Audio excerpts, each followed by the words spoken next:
Hello and welcome back dear aspirants. So today we will discuss here Age of Shakespeare. Previous practice set channel पर uploaded है, आप वहां से जाकर देख सकते हैं। अगर इनके बारे में कोई भी क्वेरी है तो आप पुटअप भी कर सकते हैं और अपने एग्जाम की प्रिपरेशन जारी रखिए। चैनल को सब्सक्राइब कर दीजिए जिससे कि न्यू वीडियो का नोटिफिकेशन आपको टाइम से मिल जाए। ठीक है, लेट्स बिगिन। प्रैक्टिस सेट 8 जो कि एज ऑफ शेक्सपियर से बिलोंग करता है। इसमें टीजीटी, पीजीटी, ईएमआरएस, पीजीटी, जी ट्रिपल, एसबी और अदर कॉम्पिटिटिव एग्जाम में जो प्रीवियस ईयर में क्वेश्चन पुटअप किए गए थे उनको इंक्लूड किया गया है। तो आप इसको ध्यान से रीड करेंगे। Question number 1, the founder of romantic comedy is. Founder कौन थे रोमांटिक कॉमेडी के? Options are Robert Greene, Thomas Nashe, Thomas Kyd, Thomas Lodge. Right answer हो जाता है इसका रॉबर्ट ग्रीन रोमांटिक कॉमेडी के फाउंडर माने जाते हैं। ये जो रॉबर्ट ग्रीन है ये यूनिवर्सिटी विट से जुड़े हुए थे। प्री शेक्सपियरियन ड्रामेटिस्ट को जो प्री शेक्सपियरियन ड्रामेटिस्ट थे यूनिवर्सिटी विट्स उनको बोला जाता था। रॉबर्ट ग्रीन उनमें से एक थे जिनको रोमांटिक कॉमेडी का फाउंडर माना जाता था। ठीक है, ये रॉबर्ट ग्रीन जो थे उनके प्लेज में रियलिज्म और आइडियलिज्म का रेयर कॉम्बिनेशन देखने को मिलता है। इन्होंने सबसे पहले हीरोइंस को रोमांटिक हीरोइंस के कैरेक्टर को ड्रॉ किया था। इनके कैरेक्टर्स में आते हैं मार्गरेट, ठीक है, एंड डोरोथिया। ये रॉबर्ट ग्रीन की हीरोइंस थी और इन्हीं से ऐसा माना जाता है कि इसी से इंस्पायर होकर शेक्सपियर ने भी अपनी हीरोइंस को इसी तरह से गढ़ा था, रोजालिंड एंड सीलिया। ठीक है, तो आप ये ध्यान रखेंगे। Next question, Bosola is the name of executioner in. Bosola name था एग्जीक्यूशनर इन किसका, है ना, एग्जीक्यूशनर यानी कि जल्लाद। ठीक है, बोसोला जल्लाद का नेम था किस में? तो ऑप्शंस आर द ज्यू of Malta, middle March, the Spanish tragedy, the Duchess of Malfi. ये वर्ड आप करेक्ट कर लेंगे, ये है the Duchess of Malfi. Malfi का मतलब क्वीन से होता है और राइट आंसर भी इसका यही हो जाता है कि Bosola name of executioner in the Duchess of Malfi में ये हमें देखने को मिलता है। ठीक है, the Duchess of Malfi Jacobean revenge tragedy है जिसको इंग्लिश ड्रामेटिस्ट जॉन वेबस्टर ने 1612 से 13 के बीच लिखा था। Next question, the author of how many children had Lady Macbeth की जो ये प्ले था how many children had Lady Macbeth, इसके ऑथर का नाम आपको यहाँ पर बताना है। Options are AC Bradley, Audi Lewis या एल्सी नाइट या फ्रैंक कार्मोट। ठीक है, तो इसका राइट आंसर तो है एल्सी नाइट। एल्सी नाइट ने ये प्ले लिखा था। ऑप्शन ये उल्टे सीधे हो रखे हैं, आप इनको करेक्ट कर लेना, B, C। ठीक है, तो एल्सी नाइट्स ने ये प्ले लिखा था how many children had Lady Macbeth. L C Knights जिनका टाइम पीरियड 1906 से 1997 तक माना जाता है, ये इंग्लिश लिटरेरी क्रिटिक थे। उनके ऐसे how many children had Lady Macbeth जो कि 1933 में आया था, एक क्लासिक और मॉडर्न क्रिटिसिज्म था। किस पर? शेक्सपियर पर। Okay, next question, the main theme of Frost is. जो फोस्ट थे मेन थीम क्या थी उनके प्लेस की? Human desire for knowledge of physical world, spiritual transcendence, desire to transcend physical limitation and to gain answer to eternal questions of life या possibility of change. ये PGT के exam के लिए बहुत इंपॉर्टेंट क्वेश्चन है। इसमें पूछा गया है कि रॉबर्ट फ्रॉस्ट जो थे उनका मेन सब्जेक्ट क्या था, कि जो ये फिज़िकल वर्ल्ड है, फिज़िकल वर्ल्ड की नॉलेज के लिए जो मानव की इच्छा है वो स्पिरिचुअल ट्रांसेंडेंस यानी कि आध्यात्मिक श्रेष्ठता का होना बहुत ज़रूरी है, या फिर डिज़ायर टू की जो भौतिक सीमाएं हैं उनको पार करने और जीवन के शाश्वत जो प्रश्न हैं उनको पाना। ठीक है, और या पॉसिबिलिटी ऑफ चेंज, इनमें से किस विषय पर वो अपनी बात रखते थे? इसका राइट आंसर है human desire for knowledge of physical world. जो ये डॉक्टर फोस्ट थे ये प्रोटैगनिस्ट माने जाते हैं क्लासिक जर्मन लेजेंड के, जो बेस्ड थी हिस्टोरिकल जॉन जॉर्ज फोस्ट पर, जिनका टाइम पीरियड 1400 से 1540 तक माना जाता है। ये जो जॉन जॉर्ज फोस्ट थे ये केमिस्ट थे और प्रैक्टिशनर थे नेक्रोमेंसी के। ठीक है, नेक्रोमेंसी यानी कि फॉर्म ऑफ ब्लैक मैजिक। ठीक है, तो ये आप ध्यान रखेंगे, ये रॉबर्ट फोस्ट से रिलेटेड क्वेश्चन था। Next question, Sir Thomas More the author of Utopia belong to. जो Sir Thomas, next question is the Sir Thomas More the author of Utopia belong to England, France, Ireland, Scotland. तो ये England से belong करते थे। Sir Thomas मोर जिनका जन्म February 7, 1478 में हुआ था और उनकी डेथ 6 जुलाई 1535 लंदन में हो गई थी। ये इंग्लिश ड्रामेटिस्ट इंग्लिश ह्यूमनिस्ट और स्टेट्समैन थे। ठीक है, इसको आपको ध्यान रखना है क्योंकि ये शेक्सपियर की एज से बिलोंग करते थे, तो इनके बारे में आपको ध्यान रखना है। यानी कि स्टेट्समैन यानी कि एक राजनेता थे, ह्यूमनिस्ट मानवतावादी थे, इंग्लैंड के चांसलर के रूप में 1529 से 32 तक ये वहाँ जो मेन रूप से हेनरी एट्थ थे उनके हेनरी एट्थ को इन्होंने अस्वीकार कर दिया था, उसी की वजह से इनको वहाँ पर बिहेडेड कर दिया गया था, यानी कि इनके सिर को काट दिया गया था। रोमन कैथोलिक चर्च द्वारा उन्हें सेंट टॉमस मोरे के नाम से पहचान दी गई, यानी कि सम्मानित किया गया। ये जॉन मोर के सबसे बड़े बेटे थे, उन्हें ऑक्सफोर्ड यूनिवर्सिटी भेजा गया था। यूटोपिया, ठीक है, यूटोपिया के बारे में जान लेते हैं जो कि इम्पॉर्टेंट है, पूछा भी गया है। तो ये जो यूटोपिया है ये एक ग्रीक नेम है जिसमें टॉमस मोर ने एक टर्म को कॉइन किया था। स्पेशली इस टर्म को आपको ध्यान रखना है, यूटेपोस। यूटेपोस का मतलब होता है नो प्लेस। ठीक है, तो ये यूटेपोस जो है एक पन यहाँ पर दिखाता है, like play on words.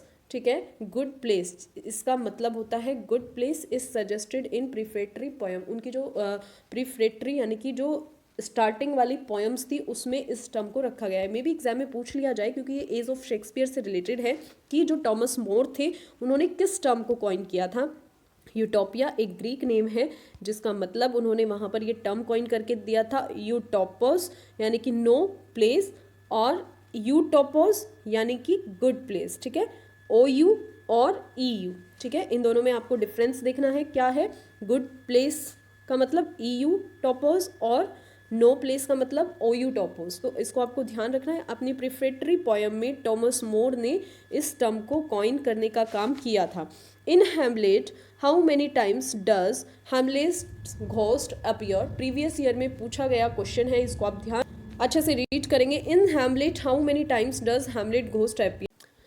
Next question, in Hamlet how many time does Hamlet's ghost appear. ये इंपॉर्टेंट क्वेश्चन हो जाता है कि हैमलेट में कितनी टाइम्स हैमलेट का घोस्ट दिखाई देता है। वैसे तो ये आपको 3 टाइम्स दिखाई देता है। आप सोचेंगे इसका आंसर ये होगा, नहीं, एक्सप्लेनेशन से समझते हैं। इसका राइट आंसर होगा 5 टाइम्स ये दिखाई देता है।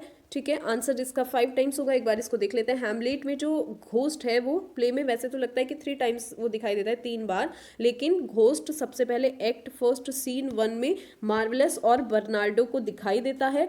ये उनसे कुछ भी बोलता नहीं, चला जाता है, फिर री एंटर करता है और दोबारा से चला जाता है, यानी कि सेकेंड टाइम फिर आया ये। ठीक है, फर्स्ट टाइम मार्वेलस और बर्नार्डो को दिखा, सेकेंड टाइम फिर आया, फिर दोबारा से थर्ड टाइम ये दिखता है एक्ट फर्स्ट सीन 4 में, और फिर घोस्ट जो अपीयर होता है एक्ट थर्ड सीन 4 में अपीयर होता है, यानी कि 4th टाइम, जब वहाँ पर गर्ट्रूड और पोलोनस आपस में बात कर रहे होते हैं। ठीक है, तो यहाँ पर सिर्फ हैमलेट को ये भूत दिखाई देता है, वो नहीं देख पाते हैं। ठीक है, अब घोस्ट अपीयर यहाँ पर हो चुका है 4 डिफरेंट सीन में, 4 अलग अलग दृश्यों में दिखाई देता है। अब यहाँ पर ये जो 2 सीन है ना, ये आपस में जुड़ गए हैं, इसलिए ये बस हमें यही लगता है कि ये 3 सेपरेट अपीयरेंस वहाँ दिखाता है कि 3 ही सीन में दिखाया जाता है। अब आप यहाँ पर ये जो प्ले है इसको काउंट ना करें तो फिर ऐसा दिखता है कि ये जो घोस्ट है ये बार बार आता है और जाता है, तो यानी कि 5 टाइम्स घोस्ट की एंट्री होती है, 5 एंट्री और 5 एग्जिस्ट इसके माने जाते हैं। आप इस क्वेश्चन को चेक कर लेंगे। इसका राइट आंसर मेरे अकॉर्डिंग 5 एंट्रीज और 5 इसकी एग्जिट है। आप अपने अकॉर्डिंग देखना, 3 भी हमें कहीं कहीं देखने को मिलता है। ठीक है, next question is holy sonnets is a work by John Donne, Philip Larkin, George Herbert या सर फिलिप सिडनी। तो इसका राइट आंसर हो जाता है John Donne. Holy sonnets John Donne ने लिखे थे। जॉन डन जो कि एक इंग्लिश मेटाफिजिकल पोइट माने जाते हैं, जिनका टाइम पीरियड 1572 से 1631 तक का है। इनको डिवाइन मेडिटेशन और डिवाइन सोनेट्स के नाम से भी जाना जाता है। इन्होंने 19 डेवोशनल पोएम्स लिखी, यानी कि भक्ति कविताएं इन्होंने लिखी हैं। ये जो सोनेट्स हैं 1633 में इनके मरने के बाद, यानी कि पॉस्ट्यूमसली वो पब्लिश कराए गए। सॉन्ग्स एंड सोनेट का जो फर्स्ट एडिशन था उसमें ये पब्लिश कराए गए थे। इनमें से जो मोस्ट पोएम है वो इनकी पर्सनल पोएम है, मीन्स ज़्यादातर पोएम पर्सनल हैं। सोनेट 17 जॉन डन ने अपनी वाइफ के लिए एक एलेजी लिखी थी जब उनकी वाइफ की डेथ हो जाती है। उनकी वाइफ की डेथ 1617 में हो जाती है। ठीक है, clear. Next question, which of the following is not a play by Ben Johnson. इसमें से आपको बताना है कि बेन जॉनसन का कौन सा प्ले नहीं है, अल्केमिस्ट, सिंथियाज रिवेल, वॉल्पोन या द डचेस ऑफ माल्फी। तो इसका राइट आंसर हो जाता है डी, जॉन बेंसन का जो आंसर डी है वो मीन्स उनका वर्क नहीं है, उनका नाटक नहीं है। Duchess of Malfi Jacobean revenge tragedy है, जिसको इंग्लिश ड्रामेटिस्ट जॉन वेबस्टर ने 12 से 13 के बीच लिखा था। बेन जॉनसन जो लिटरेरी क्रिटिक माने जाते हैं, उनका टाइम पीरियड 1572 से 1637 तक माना जाता है। इनका जो इंग्लिश पोइट्री पर इम्पैक्ट है वो बहुत ज़्यादा रहा है। इन्होंने एक वॉल्पोन लिखा था जो कि एक स्टेज कॉमेडी थी, ये बेन जॉनसन की कॉमेडी थी जिसको इन्होंने 1606 में।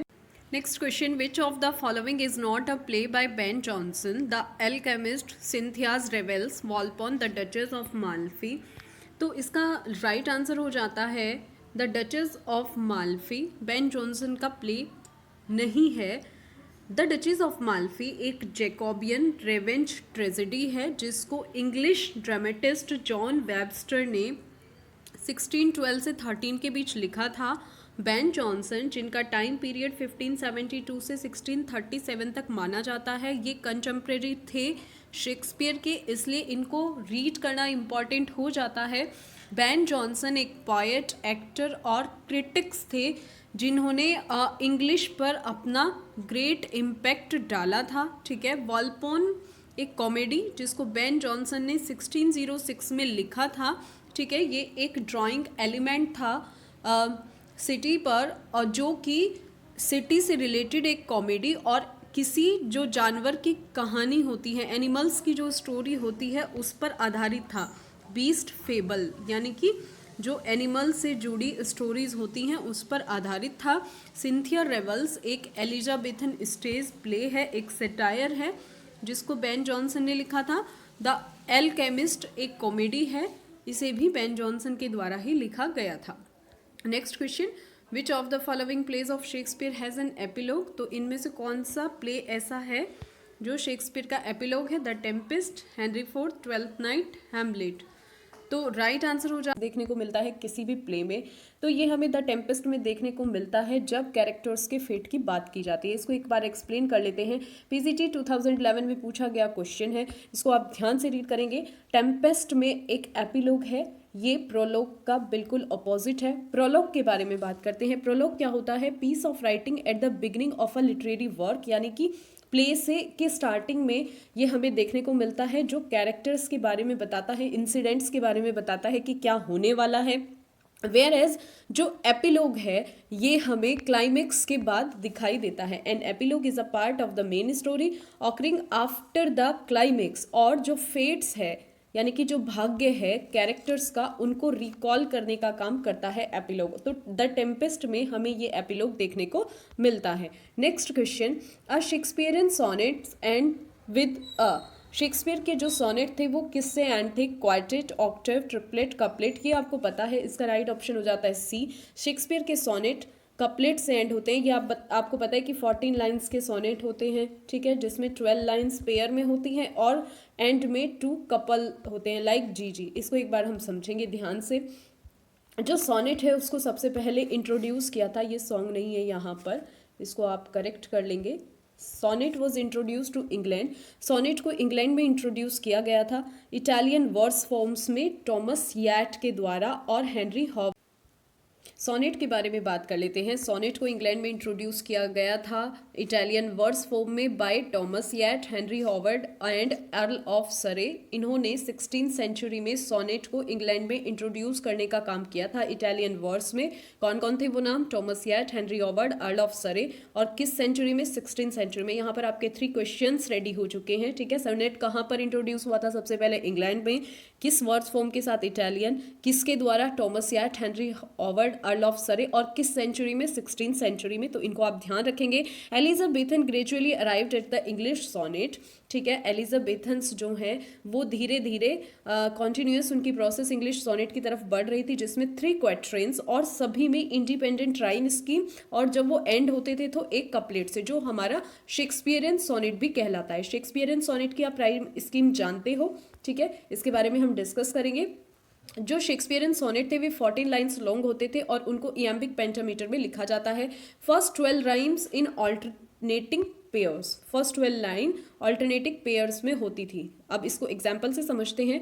ए B C D E F, तो ये फर्स्ट 12 लाइन्स किस में है, पेयर्स में है, ठीक है। और लास्ट में 2 कपलेट हैं, तो ये 2 कपलेट यहाँ पर किसके एग्जाम्पल हो जाते हैं कि जो शेक्सपियरियन सोनेट थे उनकी राइमिंग स्कीम इस तरह से होती थी। लास्ट 2 लेटर्स जो जी इनसे एंड होते हैं, ये इंपॉर्टेंट थिंग होती है शेक्सपियरियन सोनेट की, आइडेंटिफाई करती है ये शेक्सपियरियन सोनेट को, और वे हमेशा 2 राइमिंग लाइन से ही एंड होते हुए हमें दिखते हैं, ठीक है। Next question, life's but a walking shadow a poor player's occurs in, ये जो लाइन है ये किस में हमें देखने को मिलती है शेक्सपियर के प्ले में, twelfth night, Macbeth, Hamlet, King Lear. ये इजी हो जाता है, बहुत बार हम इस क्वेश्चन को पढ़ते हैं, तो इसका राइट आंसर होगा मैकबेथ। ये मैकबेथ के प्ले, मैकबेथ में देखने को मिलती है, शेक्सपियर का फेमस प्ले है।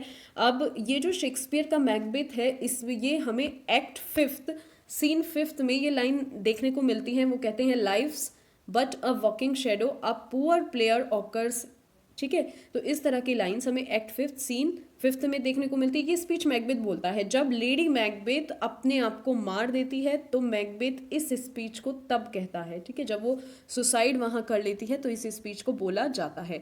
ये मीन्स यहाँ पर ये बताते हैं इस स्टेज के ओवर मैकबेथ जो है वो वहाँ पर जो उसका भाग्य है उसे बुलाते हुए बोलता है कि जो जीवन है वो एक वॉकिंग शेडो है, वो अपने एग्जिस्टेंस को और अपनी कंडीशन को वहाँ पर एक घोस्ट से कंपेयर करता है। वो उन लोगों से कंपेयर करता है जो चिंतित हैं उस स्पॉटलाइट के प्रति, मीन्स जो एक्टर्स होते हैं और वो अपनी स्पॉटलाइट्स पर वर्क कर रहे होते हैं, तो वो उसके बारे में बताता है, ठीक है।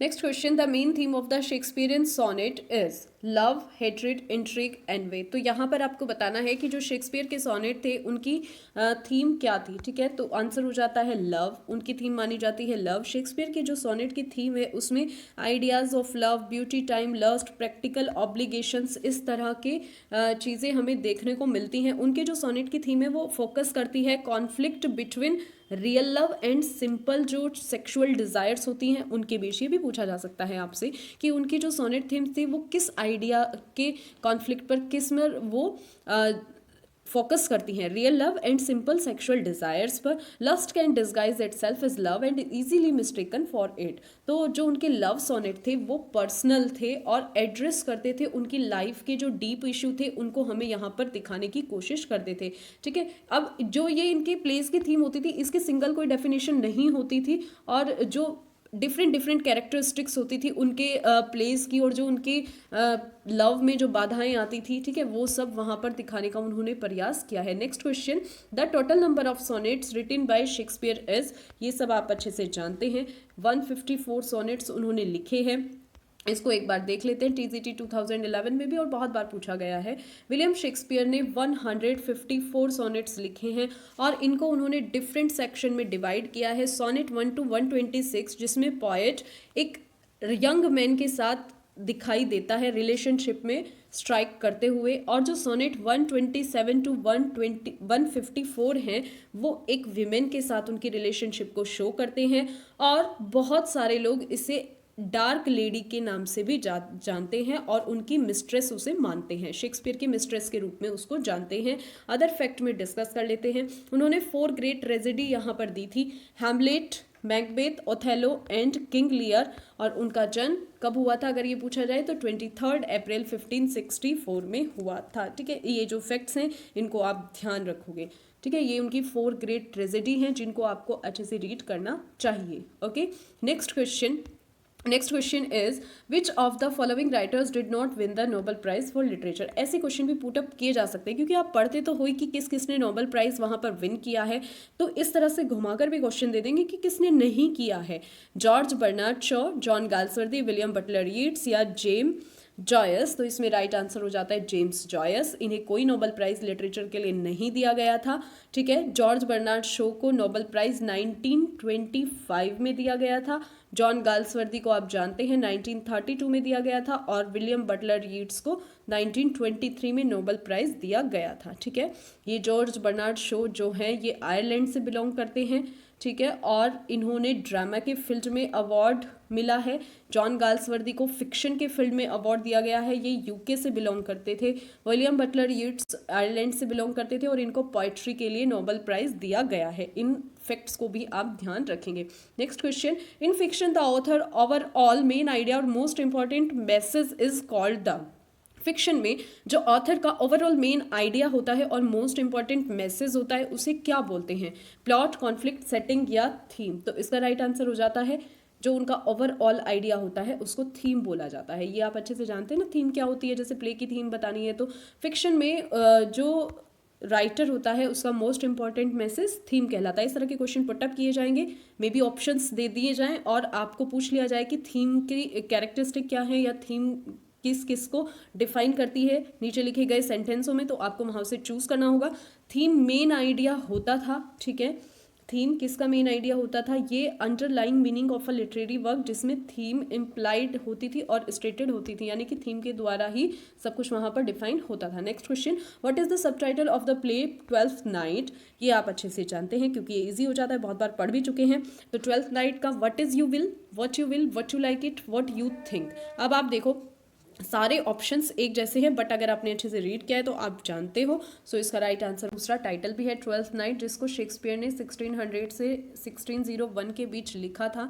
ठीक है, तो ये यहाँ पर इसकी थीम है ह्यूमन डिज़ायर, कि किस तरह से ह्यूमन डिज़ायर ऑडियंस को वहाँ पर ड्रामा में उनका नाम सप्लाई करने के लिए इनविटेशन देती है। व्हाट यू विल एक फ्रेज ओलिविया के द्वारा बोली जाती है ट्वेल्थ नाइट में। ये ओलिविया शेक्सपियर की ट्वेल्थ नाइट में एक फिक्शनल कैरेक्टर है जिसको माना जाता है कि जो एलिजाबेथन कॉलोक्वेलिस में था वहाँ पर उनके समकालीन जो लोग थे वो भी इस तरह की फ्रेजेस का यूज़ करते थे, वट एवर यू वॉन्ट। तो इसीलिए ओलिविया ने भी यहाँ पर इस तरह की फ्रेज का यूज़ किया है और इसीलिए जो द ट्वेल्थ नाइट है, ट्वेल्थ नाइट, उसका द टाइटल भी ये माना जाता है। तो आप इसको ध्यान रखेंगे। Next question, the line there is a special providence in the fall of a sparrow occurs in. ये जो लाइन है ये बहुत ही इंपॉर्टेंट लाइन है, तो ये पूछा गया है कि ये किस प्ले में शेक्सपियर के डाली गई हैं। तो आप अच्छे से जानते हैं कि there is a special providence, की जो गौरैया है उसकी फाल के लिए भी ये बहुत मामूली सी बात है, लेकिन इसके लिए भी गॉड जिम्मेदार हैं, उस इन चीज़ों पर भी वो ध्यान देते हैं। तो ये जो तथ्य है ये हैमलेट में बोला गया है। ये कब बोला गया है? एक्ट 5 सीन 2 में बोला गया है। एक बार ध्यान से देखेंगे, ये जो स्पीच है हैमलेट में होरेशियो कहता है, एक्ट 5 सीन 2 में होरेशियो वार्न करता है हैमलेट को।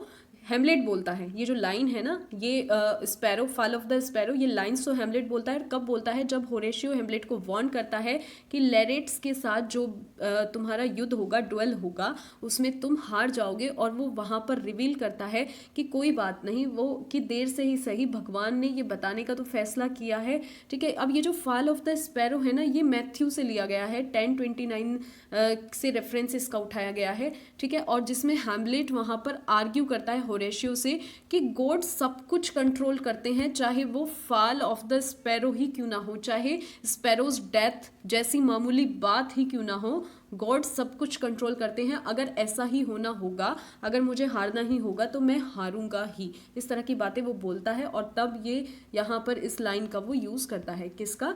कि there is a special providence in the fall of a sparrow.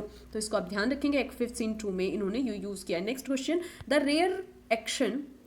Rarer action is in virtue than in vengeance. ठीक है, कि वेंजिनेंस यानी कि प्रतिशोध की अपेक्षा जो रेयरर एक्शन है वो उस गुण में है, यानी कि यहाँ पर वर्च्यू से मतलब पुण्य से है, कि जो रेयरर एक्शन पुण्य है, प्रतिशोध लेने की अपेक्षा वह होना चाहिए। तो ये जो लाइन है ये कहाँ से ली गई है? शेक्सपियर के किस प्ले से ली गई है? Hamlet, King Lear, the Tempest, the merchant of Venice. तो इसका राइट आंसर हो जाता है द टेम्पेस्ट। द टेम्पेस्ट से ये लाइन ली गई है कि the rarer action is in virtue than in vengeance. ये प्रोस्पेरो की स्पीच है, वो टेम्पेस्ट में ये एक्ट 5 सीन 1 में बोलता है, एक्ट 5 सीन 1 में बोलता है। और इस स्टेटमेंट में प्रोस्पेरो कहता है कि जो इटली से लौटने के बाद, इटली के वनवास से लौटने के बाद साजिश रचने का यहाँ पर जो रहस्य उजागर हुआ है, तो उसी को ही वो कहता है कि वर्षों तक मैं एग्जाइल में रहा, वनवास में रहा। और फिर जो रहस्य उद्घाटन एक्ट 5 सीन 1 में ये बोला गया है, ठीक है। इस स्टेटमेंट के जरिए यहाँ पर वो अपने वनवास को रिवील करते हैं कि किस तरह से उनके अगेंस्ट इटली से लौटने पर प्लॉटिंग हुई है। टेम्पेस्ट मर्सी और फॉरगिवनेस को जोड़ देता है और शेक्सपियर ने रोमांस का हॉलमार्क लगाया है। जो उनके प्ले हैं the Tempest, Pericles, Winter Tales and Cymbeline, ये सब रोमांस से जुड़े हुए हैं, जो कि उन्होंने करियर के अपने लेट एरा में लिखे थे, मीन्स लेट टाइम में लिखे थे। प्रॉस्पेरो की कैपेसिटी यहाँ पर शो करती है to forgive those who have betrayed him, कि जिसने उसे धोखा दिया है उन्हें माफ़ करने वाली। मिरांडा एम्पैथी यानी कि सहानुभूति दिखाती है। एरियल मर्सी दिखाता है। और गोंजेलो यहाँ पर दो fullness dramatise the triumph of human spirit, जो मानवीय भावना है विजय की, उसको यहाँ पर प्रेजेंट करते हुए इस प्ले में दिखाया गया है। Next question, Fortinbras is a character in Shakespeare. Fortinbras का कैरेक्टर पूछा गया है। King Lear, Hamlet, Othello, Julius Caesar. तो इसका राइट आंसर हो जाता है जो फॉर्टीन ब्रास है वो हमें हैमलेट में देखने को मिलता है, ठीक है। हैमलेट में देखने को मिलता है फॉर्टीन ब्रास, इसको आप ध्यान रखेंगे। फॉर्टीन ब्रास एक यंग मैन का कैरेक्टर है। सेवरल कैरेक्टर्स जिसमें हैमलेट के रिफ्लेक्ट होते हैं, लेकिन फॉर्टीन ब्रास इसमें पहला नाम है जो कि वहाँ पर प्रिंस ऑफ डेनमार्क के रूप में वहाँ दिखाई देता है ना, प्रिंस ऑफ डेनमार्क की तरह से वहाँ हमें शो होता है। So next question is which of the following is not a character in as you like it, Rosalind, Orlando, Celia, Portia. तो आप अच्छे से जानते हैं जो उसके कैरेक्टर हैं। तो पोर्शिया इसका कैरेक्टर नहीं है, ये मर्चेंट ऑफ वेनिस में है पोर्शिया, या फिर जूलियस सीजर में ये कैरेक्टर है। एज यू लाइक इट में नहीं है। पोर्शिया बेल दी हेयरेस है बेलमोंट की, ठीक है। ये कैरेक्टर नहीं है एज यू लाइक इट में। वो लीडिंग कैरेक्टर है मर्चेंट ऑफ वेनिस का, ये हम बता चुके हैं। वो एक एलोकेंट स्पीच वहाँ पर डिलीवर करती है, ये भी बहुत बार पूछी जाती है। ये पोर्शिया ने दी है। मर्चेंट ऑफ वेनिस में the quality of mercy is not strained is an attempt to reason with Shylock, ठीक है। कुछ अदर फैक्ट्स भी हैं कि जो मर्चेंट ऑफ वेनिस है ये ट्रेजी कॉमेडी फॉर्म में विलियम शेक्सपियर ने लिखा है एज ऑफ एलिजाबेथ में। Next question, William Shakespeare belong to the, कि विलियम शेक्सपियर किस एरा से बिलोंग करते हैं, ये आप अच्छे से जानते हैं। Restoration, Elizabethan, Victorian, Romantic. तो राइट आंसर हो जाता है इसका एलिजाबेथ एज से वो बिलोंग करते हैं, ठीक है। क्योंकि उनका जो टाइम पीरियड है वो उनका टाइम पीरियड 1564 से माना जाता है। और वो एलिजाबेथन एज यानी कि क्वीन जो थी इंग्लैंड की एलिजाबेथ फर्स्ट, उनके समय में प्ले राइट थे, ठीक है। तो इसीलिए उन्हें एलिजाबेथन प्ले राइट माना जाता है। तो आप इसको ध्यान रखेंगे। जो इंग्लैंड की क्वीन थी 1558 से 1603 तक, यानी कि 50 ईयर्स तक वो जीवित रही, तो इसीलिए उन्हें एलिजाबेथ युग का माना जाता है। जो पोएम्स हैं, ड्रामा है, म्यूज़िक है, ठीक है, इसी जो एरा है उसमें शेक्सपियर को सर्वश्रेष्ठ रूप से जाना गया है ना, इसी एज के during. Next question is can not wither her.